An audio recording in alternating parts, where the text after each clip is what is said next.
What up, dudes? Welcome on in. February 23rd. Still football season here on C-Ball, Get Ball. It's always football season. We'll talk a little bit of other things too, especially the end of the show. We always do Who Won the Weekend, and that will be absolutely America related. God bless America, because it was one of the most fun things that we saw this weekend. I know I saw this weekend. Brent will have a few. Wes will have a few. We've been starting to talk about teams and for next year and just like finding their way back to the college football playoff picture. Remember, Tennessee did it a couple years ago. Nico was at QB. They had the offseason drama. Him and Joey Aguilar got traded. Well, Tennessee back in the same spot. More offseason drama again, right? Like figuring out if Joey Aguilar is even going to be there next year. The first ruling the recent ruling he just got was that he is not going to be there. My guess is if we just keep suing, the NCAA at some point will just wave the white flag and let him in. So I expect Joey Aguilar to be there. And even if he gets in over the next couple months, it's still earlier than it was a year ago, right? Like he'll be way ahead of what he was. I think some important things to remember about Heupel. Like Heupel took this job and it was a bad job at the time. Like it wasn't a bad job. They were not winning. They were going the wrong direction. And when you looked at Tennessee, 3 of the 4 seasons before Josh Heupel got there, 5 wins was the pinnacle. 5 wins was like a great season. And he's now won 7 his first year, 11 his second year, 9 his third year, 10 his fourth year, 8 his fifth year. I think me and Brent have talked about it on this show too. Like we like what we saw from him last year, a little bit of evolution. I think he had to make it a little bit easier on his quarterback who came in last year a little bit later than probably he wanted to. But he took a guy in Joey Aguilar that was pretty good and made him really good. And that's to me like what Josh Heupel is always going to do. He's always going to produce good quarterback play. And we can continue to go back. Like obviously Nico had a really good season. It wasn't a great season by any stretch, but first year as a starter. Go back to Dobbs. He was fantastic. Like I just think that it's always that system promotes good quarterback play. I don't think it promotes like next level NFL quarterback play because it's very much a college system, but you feel pretty secure about, that they're going to be pretty good at that spot. And so redshirt freshman George McIntyre is a guy that was highly recruited, just like Faison Brandon, who was a 5-star, highly recruited. Like these are the names you probably are going to need to know if Aguilar doesn't get that spot. Also transfer from Colorado, Ryan Staub, who's actually played some time. So you got some highly recruited guys. Tennessee is not a slouch in the recruiting game. Like they've gotten dudes. And why were they in the playoff a couple years ago? Their defense was so good. If their defense 2 years ago in that playoff run was as good as it was last year, they'd have been in the playoffs as well. Last year took significant steps back. Obviously had McCoy at corner that was injured, who's going to be a first-round pick. They have another guy that was a first-round pick too. Like the defense was good, but they lose their best players on that side of the ball again. Their best pass rusher. They lose their top 2 corners. So a lot to replace. Jim Knowles comes over as DC, which another new system. Remember, Jim Knowles obviously was coveted by Ohio State a couple years ago. He was at Penn State before that, and then. He was at Ohio State, went to Penn State. Now he's at Tennessee. So he's been around the block now, a bunch of different leagues, kind of been there, done that. Can he come to a new league, losing his best players on defense and turn them around? And I tell you what, there's one name to know, Brent, before we get into schedule and all that stuff. But like Jim Knowles, Brent Rollins from On3, from PFF, always joins us talking college ball. Chaz Coleman is the name, Brent. Like that's number 1, 2, 3, 4 to know for Tennessee, because he's a guy that he only played 150 snaps a year ago, but he looked the part. He looked like the next guy that Tennessee's put out, like they did 2 years ago, like they'll put out this year.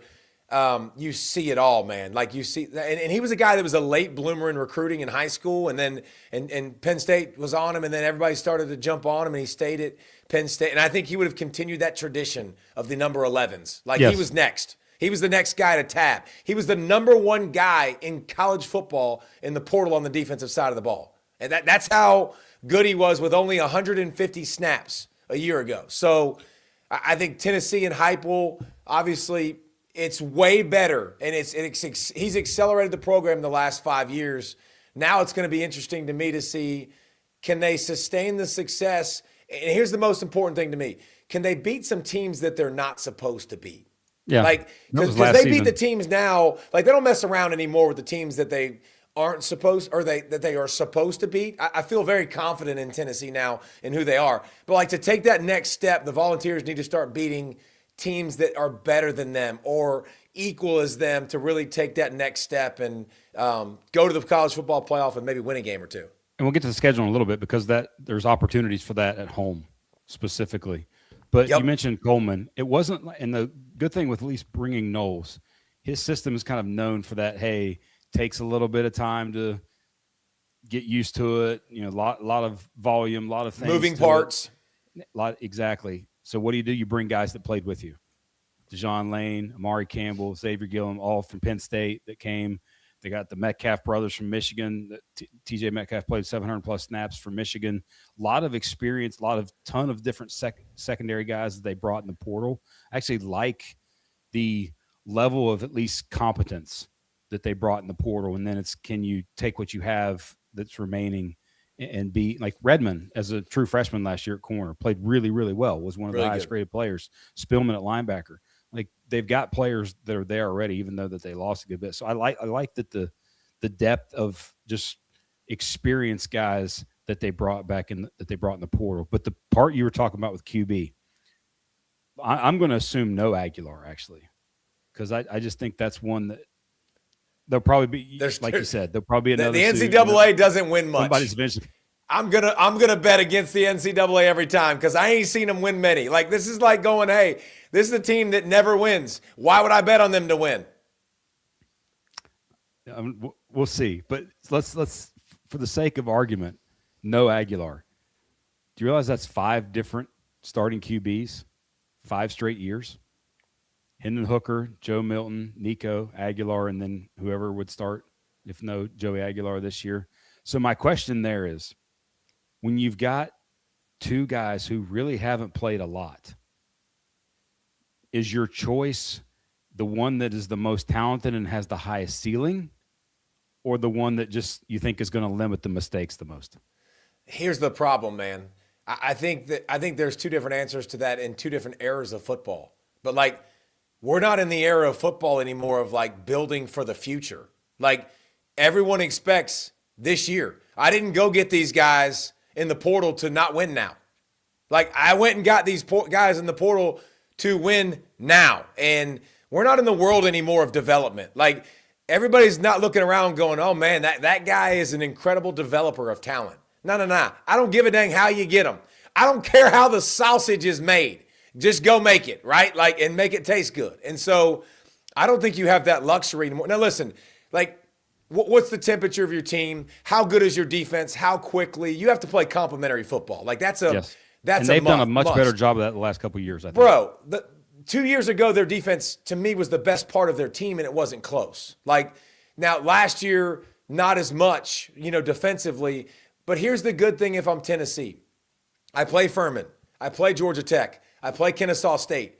At least I get some games out the gate. Like, I got some games out the gate before my schedule starts to turn a lot harder quickly. Here's another thing about Knoxville. It's at Georgia Tech, too, I think. Yeah, but that is a tough place to win. The only team in the SEC that's had success in Neyland Stadium is Georgia.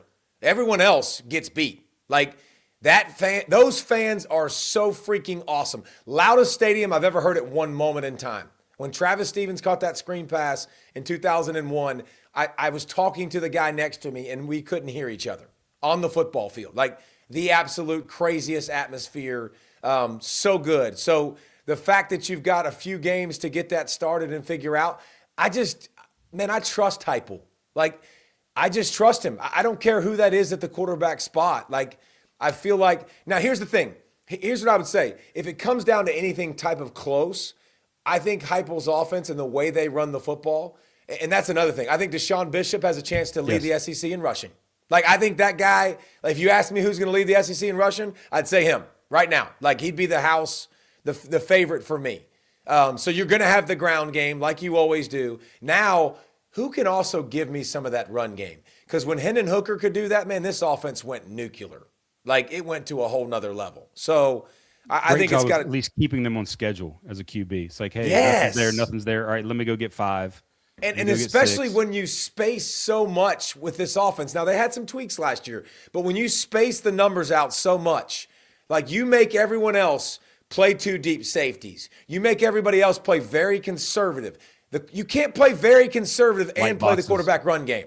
Like that, those are mutually exclusive. They don't work together. So offensively, we talked a lot about their evolution. I actually went and looked at a lot of the data, and you got a lot more outside zone than really ever before. A lot more formational variability than he's ever really had. Tighter splits than you've ever seen. Less hitches, like more slants, more crossers, more of the running back all involved. But the biggest thing, so I went and looked in 2022 with Hooker, 54 targets to the tight end, 59 targets to the tight end in both 23 and 24. And then last season with Kitselman and Ethan Davis, 90 tight end targets.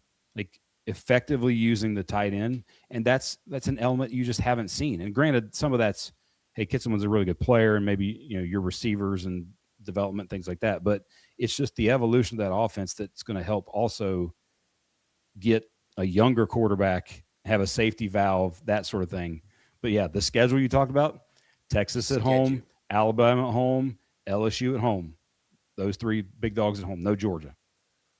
No Georgia, which we lost in the new schedule in the SEC, which I don't think anybody likes that. I think everybody loves seeing Georgia, Tennessee every year. It was such a good game to see. But got to go to South Carolina, which is always a hard place to play, at Arkansas, at A&M. So it's a tough schedule. But you're right. So how much does Joey Aguilar flip your sort of win total thoughts? It doesn't change it. It doesn't change it a ton for me. Like, I know Joey Aguilar was like ranked really highly when it comes to PFF and all the grades and stuff. And I thought he was really, really good. I did not think he was somebody that was irreplaceable. Like, I think the system highlighted him. I think his experience was really, really good. And I just like the fact that you get Furman, Georgia Tech, Kennesaw State to start. And you get some of that underneath you. Listen, they're going to have losses. Like, that's like Tennessee's, they're not going to the playoff to me. Like, they're not going to be a playoff team. I just wrote, can they get to 9-3? Yeah, but here's the thing: 7 wins, 11 wins, 9 wins, 10 wins, 8 wins. Like, that's Heupel's floor. Like, it's pretty dang good, Tennessee fans. So I like, and if you look at the numbers, it's like 7, 11, 9, 10, 8. Like, I think we're due to a little rise. Like, maybe I think we're at 8 or 9. Like, we're in that range because I think the defense. I do think the defense is going to be good. I think Knowles is a good fit, even though it's crazy that your DC the last couple years, man, and your defense. 3 different places. Golly, yeah. I mean, it's interesting, but I think Tennessee is going to be good. So Tennessee fans, you got to be excited about who you have. Like, who you have, and I also think the system, like, Tennessee's very much in the NIL world, doing a good job. Like, they lost, I think, 28 guys to the portal, bring in 20, like, getting some elite level high school recruits. So I don't think Tennessee football is going anywhere. I love the additions for them, and I think quarterback play is just a given. All right, how about somebody that's been a awesome partner to us? Game Time. Like, you've heard us talk about it, and you definitely heard us talk about college football season, and Game Time was all over the place and all year long.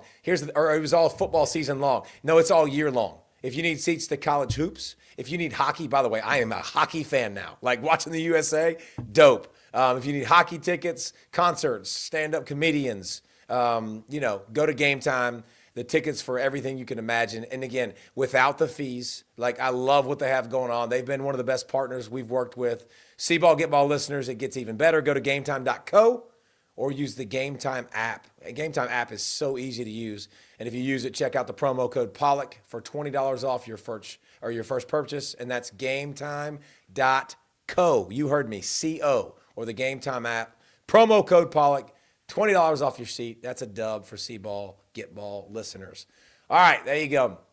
I think this is always a fun exercise. I especially love doing this exercise because I love Brent will come in at the end and be able to try to poo-poo on this. If you don't know this, Brent was my OC in youth league football. And me and Brent have sent plays back and forth and coached for a number of years together. We've enjoyed the mess out of it. We scored a lot of points. We ran it. We threw it. We did a lot of fun things.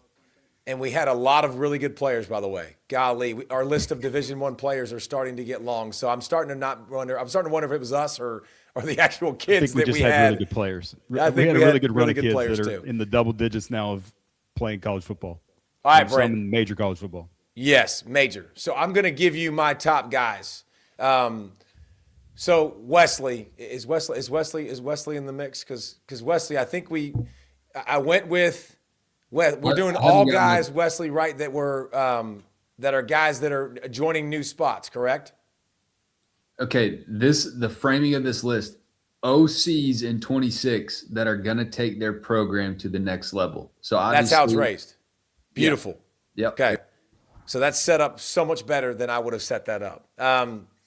So with that understanding, Brent, I'm going to give you my list, and then we can go back and forth because I think this was such a fun exercise to do. I love doing these things this time of year, and I think some people don't necessarily love this time of year in college football like they do in season. But it's always so much fun to think about the guys, the different spots, the new guys going to the spots, who they got with them, like who's the best at what they do. I love texting coaches. I text 5 or 6 coaches that are head coaches and coordinators, and I was like, who's the best to you guys? And it was more of a broad question, not who was taking over, but I think there's some really, really good coaches taking over play calling duties in new spots that are going to explode. Okay. So the first one to me, and this is the easiest because I get a 2-for-1. Like I get Kiffin and Weiss Jr. together. And if you don't think that matters, it does. Like when you game plan together, like it makes life so much easier. And when you got a guy that can look at this for me, look at the run game for me, look at the throw game. Charlie Weiss Jr. also proved beyond a shadow of a doubt he can do it by himself. Like the college football playoff, if you were watching, he did his thing. Like him and Trinidad did not take a step back. They were really, really good in the playoff without Lane Kiffin. So now you add Lane Kiffin, who's an offensive savant. Number 1 is Kiffin and Weiss Jr., Weiss Jr. and Kiffin. However you want to slice that, either way, LSU, you are going to be excited because what you saw last year was absolutely a hot mess. So Baton Rouge will be rocking more touchdowns, more fun. You will enjoy yourself. It'll be way more fun. If you're an LSU fan, the big thing is I think you're going to get back to running the football. Like that's what people get misconstrued, I think, a little bit with Lane is that, hey, it's not necessarily it's more throw game and this or trick or something. No, at his core, he wants to run the ball. Both him and Charlie Weiss. The combo of the two. I think you he's not going to line up and manhandle you. They're going to line up and like death by 1,000 cuts you and go fast and sneak in the run and make you hesitate. To me, their Achilles heel has been the same thing. Like it's can they get the short yardage and goal line? That's why they were really good 2 years ago with J.J. Pegues because he was an absolute freak show, almost money on the dot. All right, so they're in the 1 spot. 2 spot, a guy we've been talking about on this show for a long time, Buster Faulkner. Like I've had him in the top 5 of all play callers in college football for a while because he's that good. And the thing I love about Buster Faulkner is he does such a good job of mixing worlds. Okay, so I think when I say that, some people don't understand what I'm saying, so I'm going to be very, very clear. So you have drop back passing game, all right? Like you've seen that. You have play action.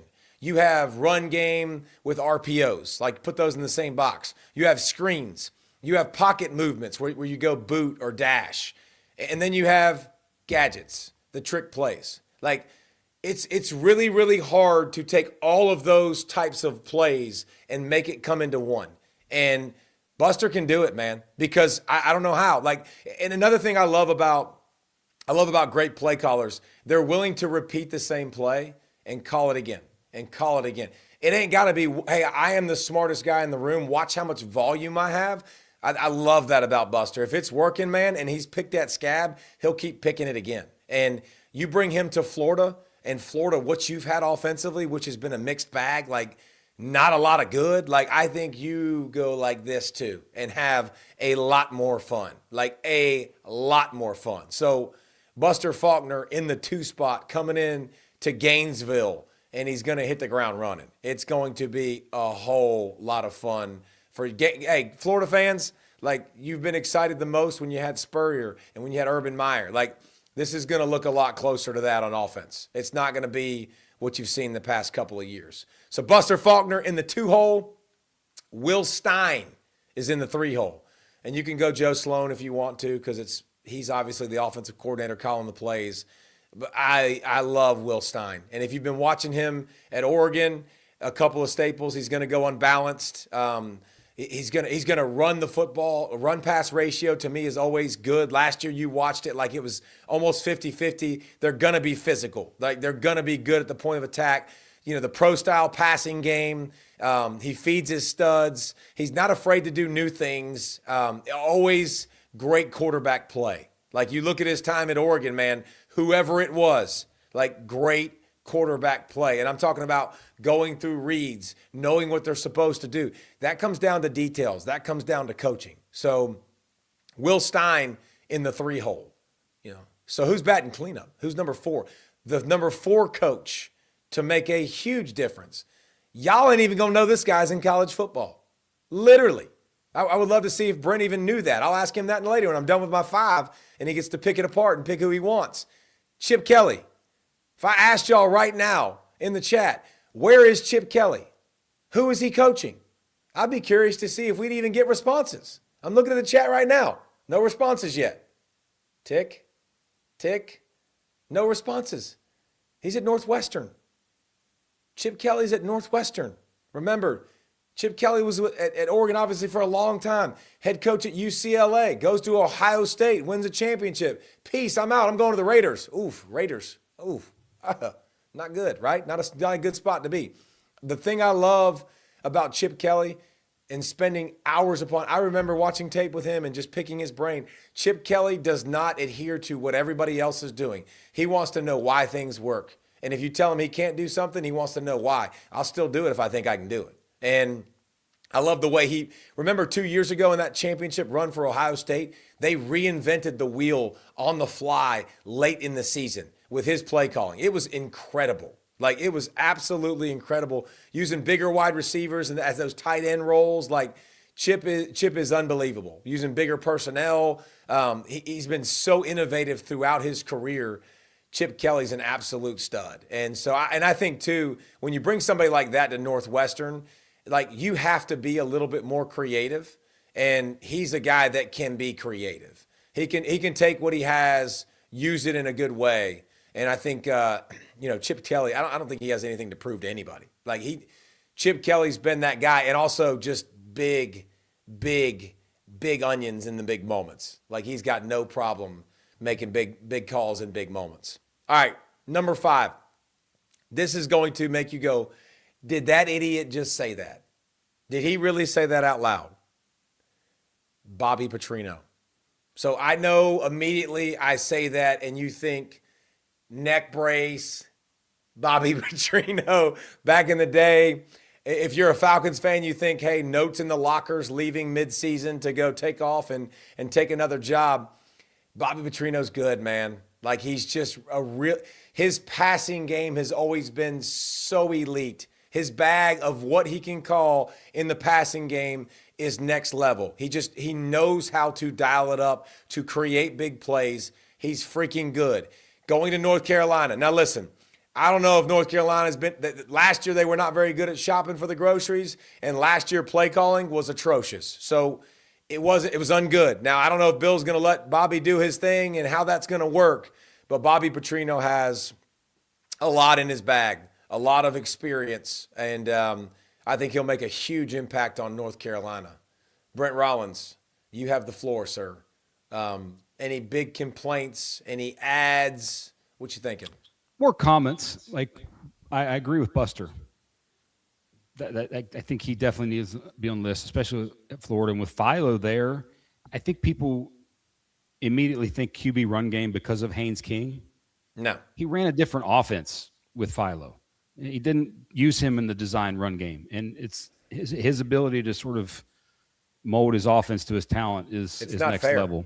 It's really not fair.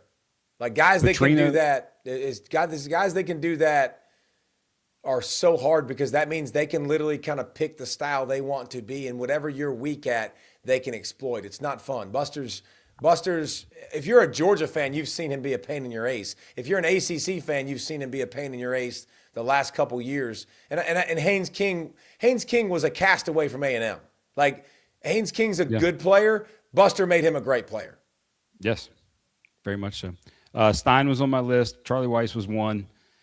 I did have sort of Petrino as a honorable mention, mainly just because of him and how I love his offenses being built on the run game and an intermediate or deeper throwing game.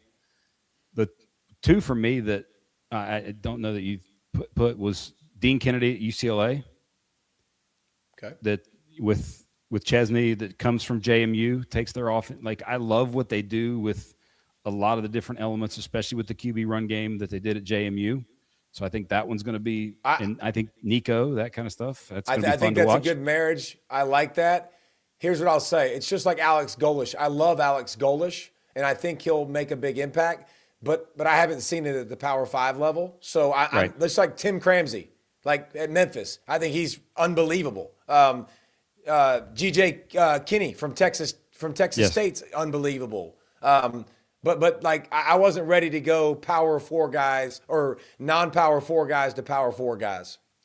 The other one is more head coach, like you mentioned with Stein, but Colin Klein at Kansas State, and getting to work with Avery Johnson again. Because, like, if you remember, he was there when Avery was a freshman. And that was, you thought, oh, look at this kid. Next up, going to be the guy. Will Howard transfers out because of it. And now they get to work together again. I think that's one that is a sneaky team in the Big 12, mainly because of the coach QB combo. Man, he's going to have to go a long way. He's going to have to give Avery Johnson some of his toughness to run the ball on 4th and short and lower his shoulder and get hit.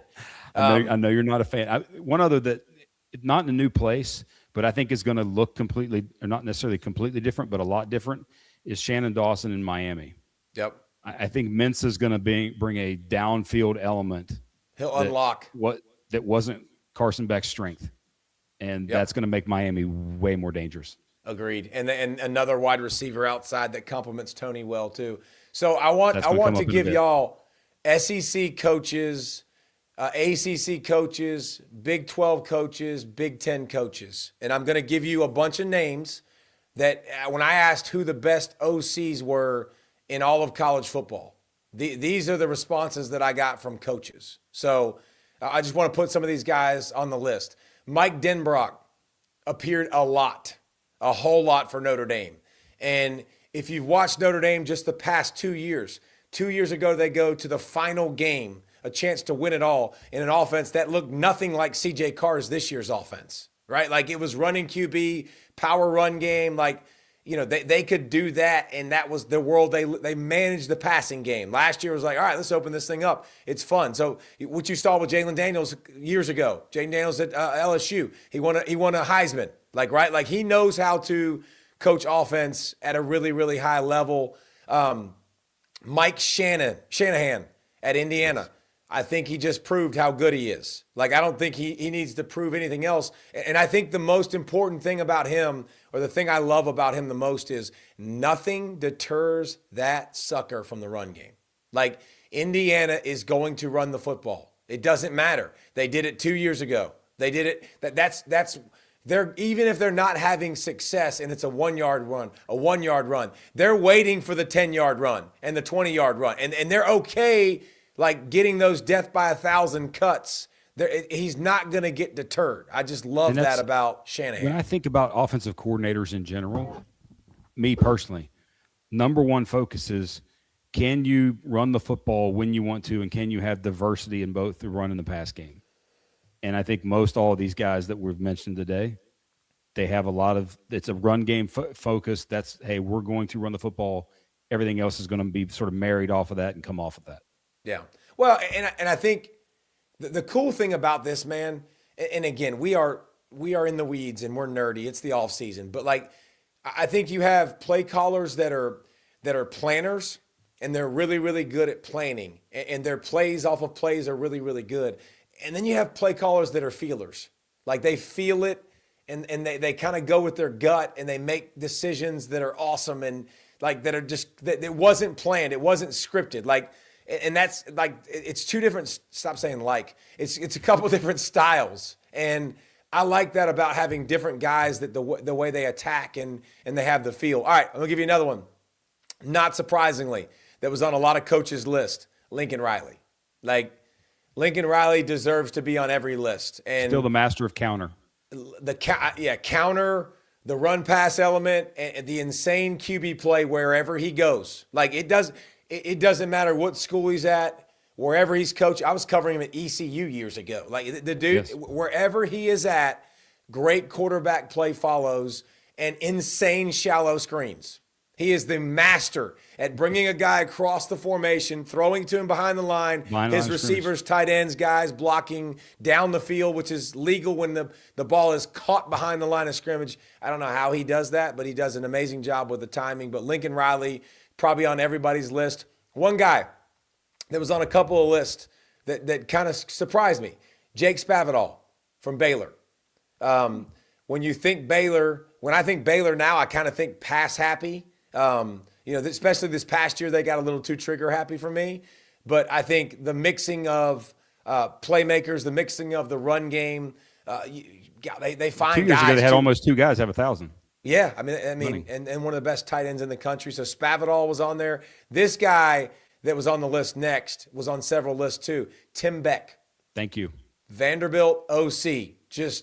And the thing about him, watching him is, defensively, when you do so much option and you do so many different ways to read guys and put me in conflict, it's really annoying. It's really annoying. Tim Beck did an unbelievable job of building plays upon plays, and having experience with Diego Pavia and him being in so many fires this year, like they did so much that kept people off balance. It was incredible. Anybody that I talk to in terms of, hey, who do I suggest you go watch? I say go watch Vanderbilt because of the power elements to their run game. They changed their offensive line like Bobby Petrino had for years too, like a mash side and there's a lot of speed things side. like high school coaches that can use in their run game that they use. Yep. All right, next guy that made every list that people sent to me. Mike Bobo. Mike Bobo was on everybody's list. Just the variation, except for Georgia fans. He's not on Georgia fans' list, I know. But I'm saying all the coaches, exception. Yeah, all the coaches that do this for a living, that respect all the people in the profession, everyone had Mike Bobo on the list. Every single one. Semifinalist for the Royals. Every year, every single year, he's up for the Broyles. But Mike Bobo, obviously, I think you've seen him evolve too, right? Like he was a drop back passing style that's evolved and shown what he could do with Gunnar Stockton this past year, but just morphing to what he has, having success. Had a couple great receivers a couple years ago with Carson Beck, and then Gunnar was totally different and still was able to have a lot of success. A name that made the list, only one list, 3 different guys. I said that 3 different. These guys were only mentioned once out of all the 5 coaches that I reached out to in the different leagues. Ryan Grubb was mentioned, and I think the passing game elements of what he does is probably why it's not the running game. We saw that last year, and that's why Seattle moved on from him the year before.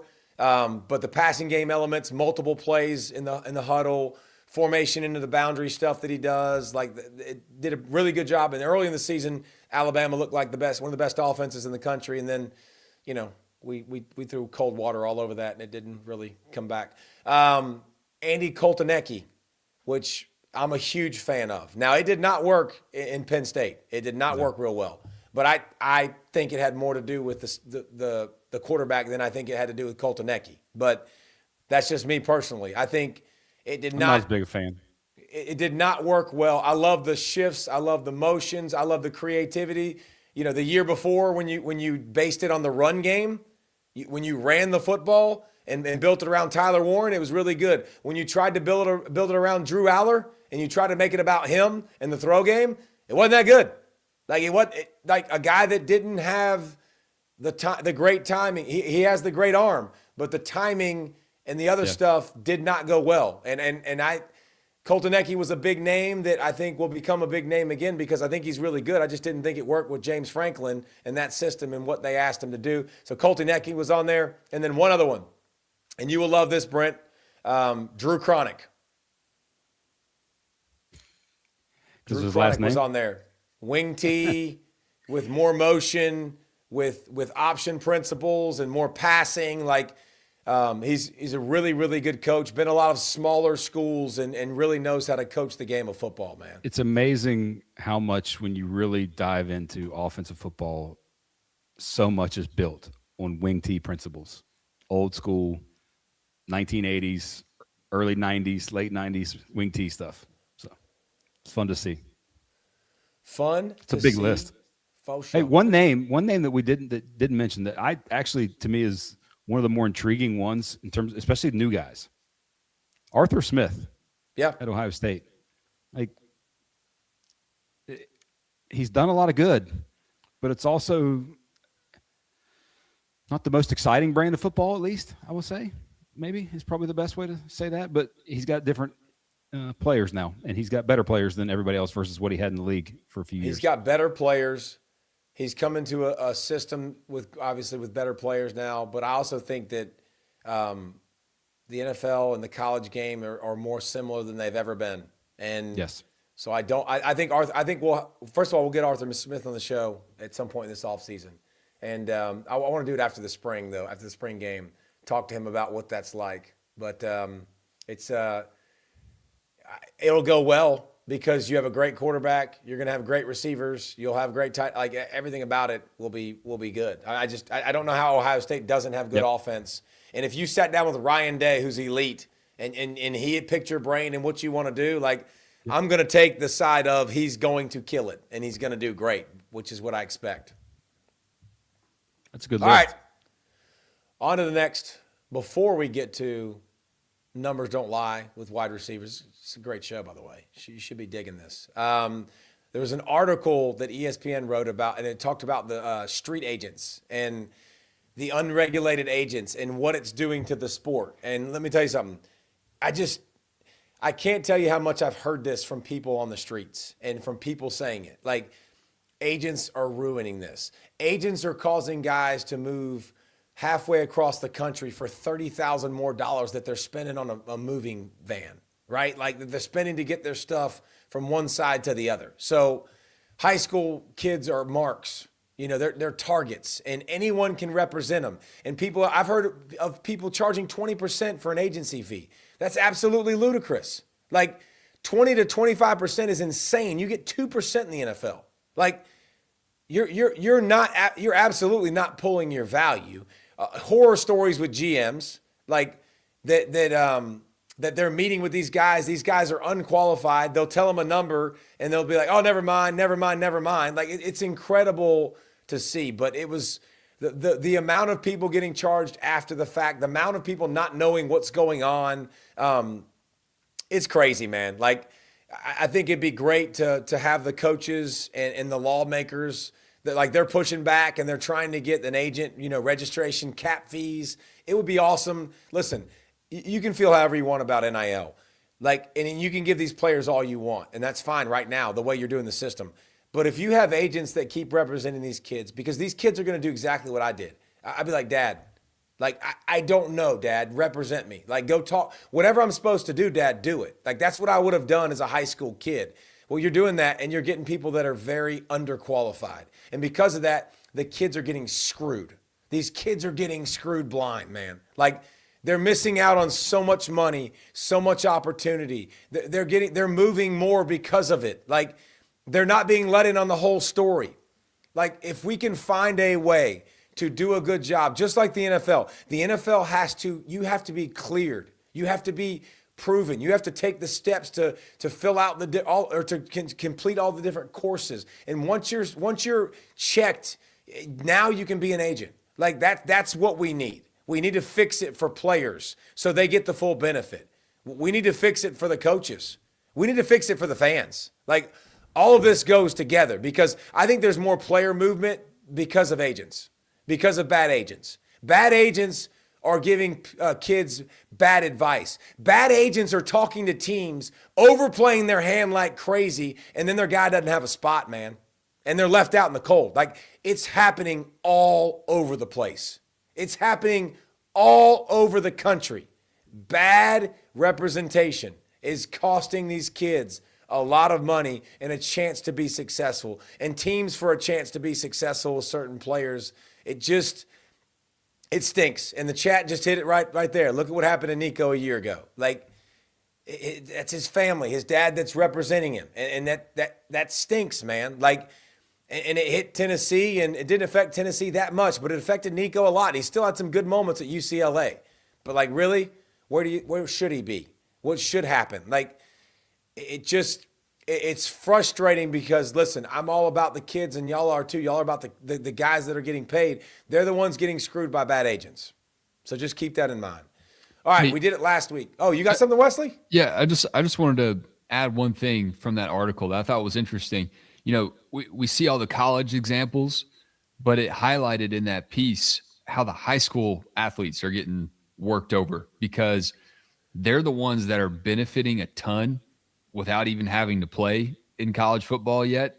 And a lot of them know that. And the advice that they're getting is just as bad, if not more dangerous, because they're coming into schools asking for X, Y, and Z benefits.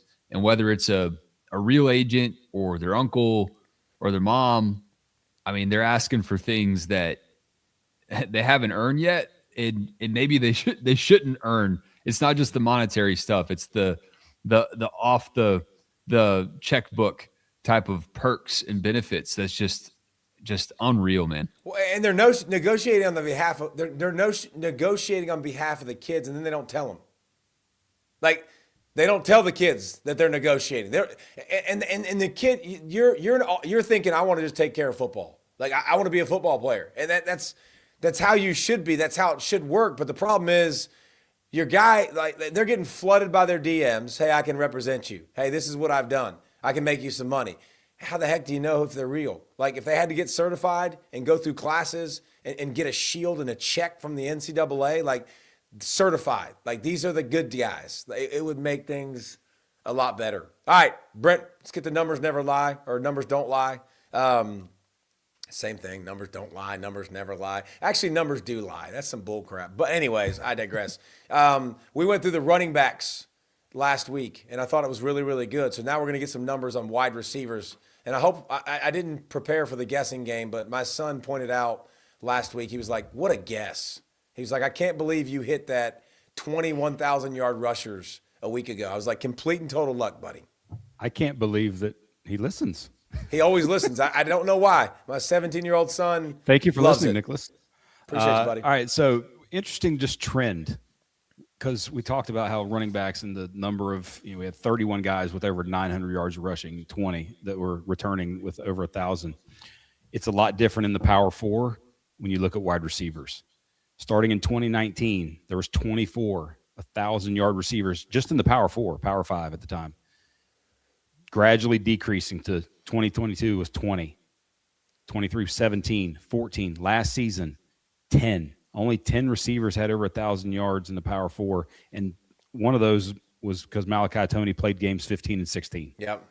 So it wasn't just that. What the interesting thing, though, is, okay, you think, well, receiver yardage is going down. What about QB yardage? Not at all. Nope. QBs with over 3,000 yards, it's basically been right around 20 every year for all those years. So it's just distribution and where, and the wide receivers aren't as big a part of the game because of the running game and the two high safety shells, all that sort of stuff. And tight ends becoming way more a part of the passing game. Obviously, those numbers are way up. So just some interesting sort of overall big picture thought on that. Now, number of FBS wide receivers returning with over 1,000 yards. FBS. I'll give you one guess. I gave you Power Four like last year. There's only 10 in the Power Four. Yeah. So how many returning in the FBS? I'll go. Oh, so you do Power. So that's all FBS. Okay. Yeah, all FBS. I'll go 16. 11. Dang it. Still low. And there was 9 others that had over 900 yards. And what's interesting, so if you look at all the FBS teams in terms of who has receivers returning, there's actually 2 teams that have 2 receivers with over 1,000 yards coming back. Can you name those 2 teams? 2 teams with 1,000-yard receiver coming back. Ohio State and Miami. So Miami is one of them with Malachi Tony and then Cooper Barkate as the Duke transfer at over 1,000 yards. So that's one of them. The other's a G5 team. Okay. Texas State. Okay. I don't think you'd get that one. But we talked about We talked about GJ a second ago. Yes. So Texas State, 2,000-yard receivers. So the question here, I'm going to give you some names because when we think about last year, even with the portal and new guys and new receivers coming in, it wasn't necessarily about yardage as it was impact. And Zachariah Branch at Georgia, Concepcion and Craver at A&M, got these big-time impact guys, but they didn't necessarily have over 1,000 yards. So I'm going to go through some names. Who do you think might be the most impactful? Easy one, new guy, new place, is Cam Coleman at Texas. He had 708 yards, 5 touchdowns a year ago. Another one, Iverson Hooks, UAB guy, he had a little over 900 yards. He's now at Oregon. Jackson Harris, big target from Hawaii, had double-digit touchdowns, almost 1,000 yards, is now at LSU. And then you got 2 guys going to Indiana, Nick Marsh and then Shaz Preston. Nick Marsh from Michigan State, Shaz Preston at Tulane at Indiana. Trell Harris is now at Oklahoma from Virginia. He had 847, 5 TDs. And then, interesting, my sort of a bandwagon team, an early, hey, are we talking about them as a potential playoff team in Week 6 team, is Cal, with Chase Hendricks, who had over 1,007 TDs from Ohio, and then Ian Strong, big contested catch receiver at Rutgers, is now at Cal. So that's a lot of high volume guys that, especially G5 guys, that are now playing powerful football. Who do you think might be the most impactful? Marsh. I mean, coming in with his ability, playmaking, the system, Hoover now coming over from TCU. Like, Proof of concept is there.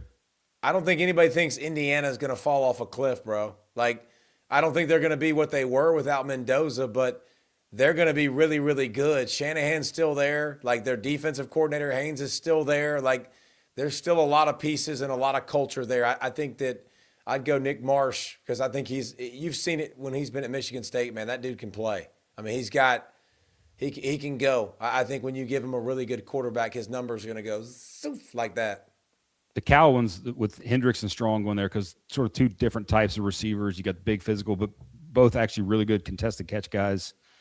Like Jackson Harris at LSU, I think he's a big time, 60, 70% contested catch guy. Hey, the fact that you don't have Arizona State on that, neither one of those transfer portal receivers on there. Both those guys are coming in that are pretty.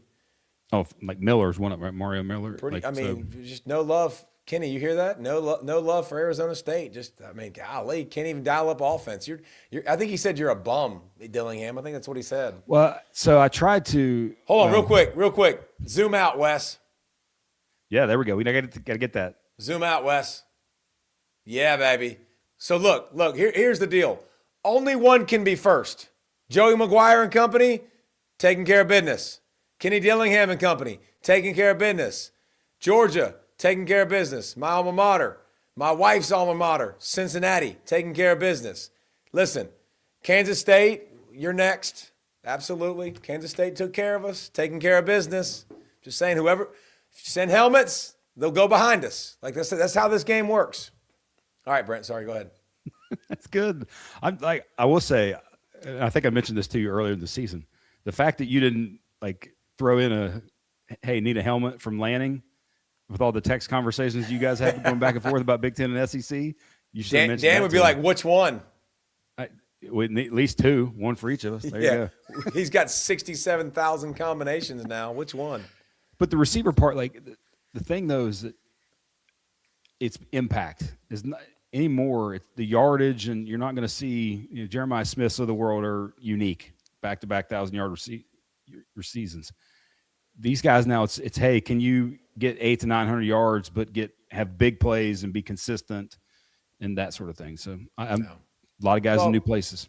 I mean, the game has definitely changed, which is kind of cool. It's kind of cool to watch it.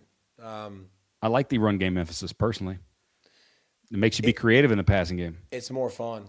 It's more fun for sure. All right, let's get to who won the weekend. Wes has got to be impressed about how fast we went through that. But all right, Brent, who you got for who won the weekend? So local sort of. Well, I'll take this back. Take your stance. You know, we try to be positive. I'm positive that South Carolina did not win the weekend because Peak got injured.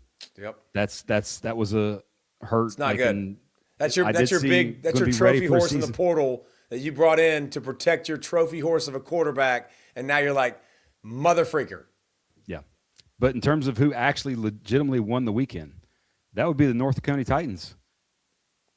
Region champs, Coach Pollack, another girls' region championship. Like, is that all you do now is coach football and basketball and win region championships? Have you not won a region championship as a coach? No, because I think you have every year. That might say something more about our region than us. But we'll take it. You still won. Yes. Boys won too. The baseball team came back, got a victory against the cross county rivals. So yeah, the Titans were winners this weekend.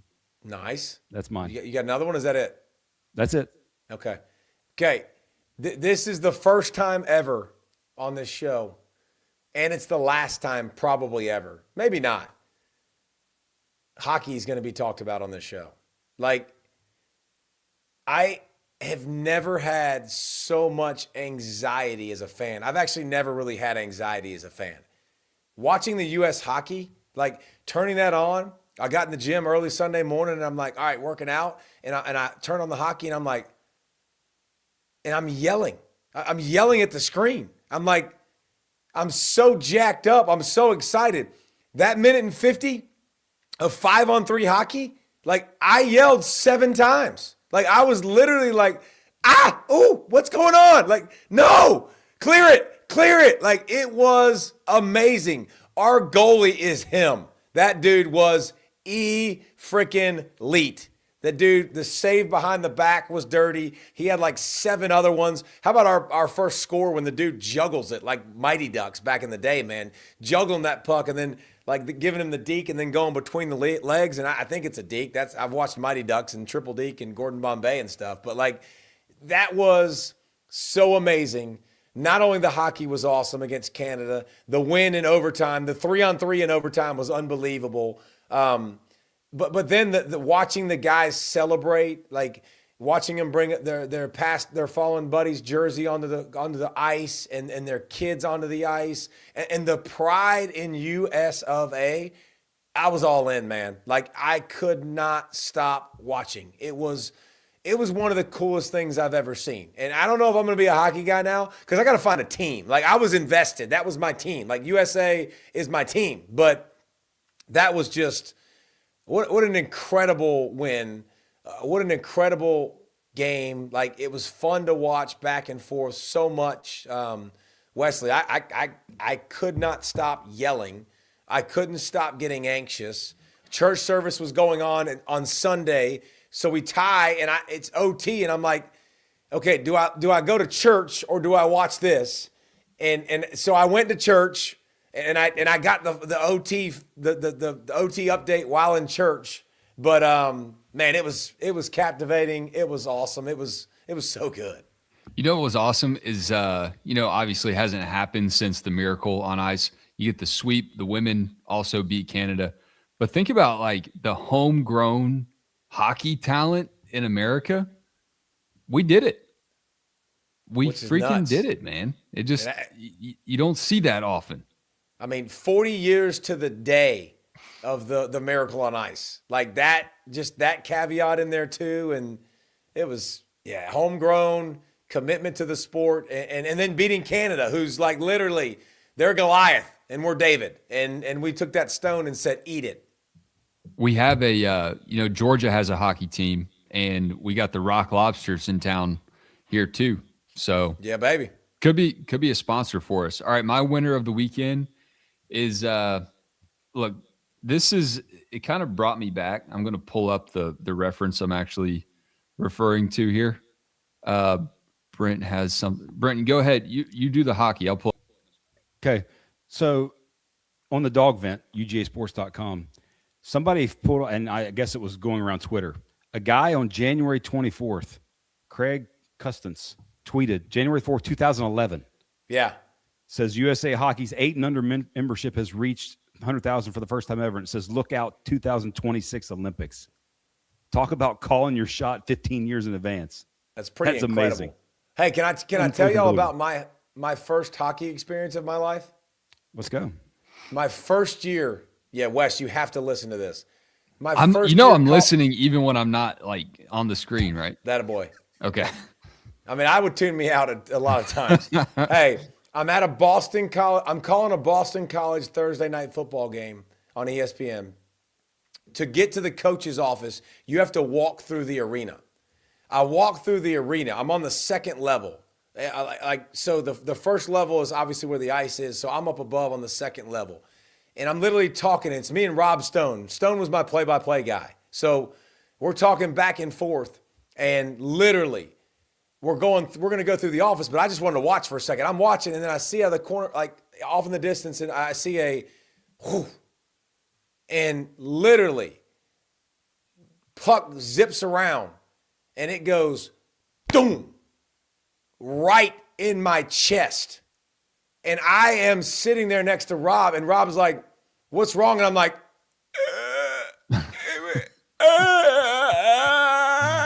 like I was making that noise audibly. I could not say a word. And I just pointed down to the hockey puck. I was like down there, and he was like, oh my God. Like I had a bruise on my chest that did not leave. That was a hockey puck right here for 6 weeks.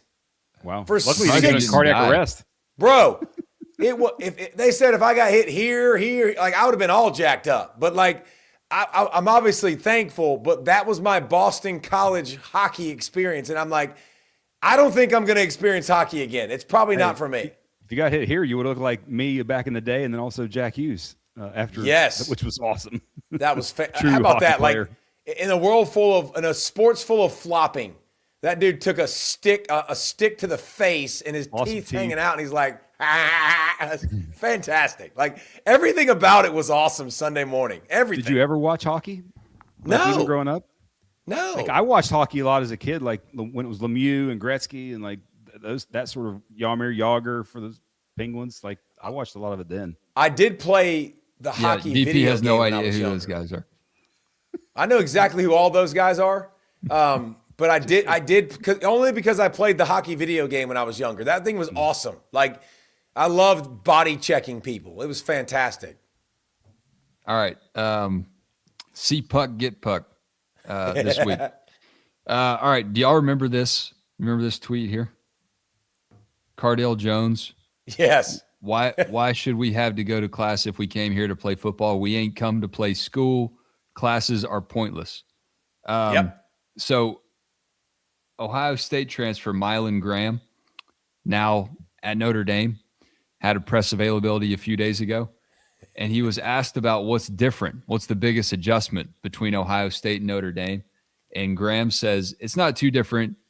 You just have to actually go in person. At Notre Dame, obviously everybody knows how it is with academics. So I thought Mylan won the weekend. He just put it all out on the table. Ohio State, it was different. We didn't have to go. But here at Notre Dame, we actually had to show up. Hey, so if anyone's still listening an hour in, Mylan Graham for the Fighting Irish won the weekend for me. Yeah, he doesn't drop passes. They drop classes. I think that's pretty amazing, by the way. And how we've come a long way, because that statement by Cardale Jones, everybody was like, oh my gosh, that's blasphemy. Can you believe that? And now it's like, really, bro? Really? Because there's plenty of guys, and I'm not speaking out of both sides of my mouth, there's plenty of people that take their NIL money, they ain't going to class. They're taking their money and investing in other opportunities for other people to do their work. And it's exactly what I would do. It's exactly what I came to play football. And so that cements it for sure. Appreciate the show, guys. Just under an hour. Wes is happy staying underneath that hour mark. We covered a bunch of stuff, so if you guys missed any of it, we covered Tennessee.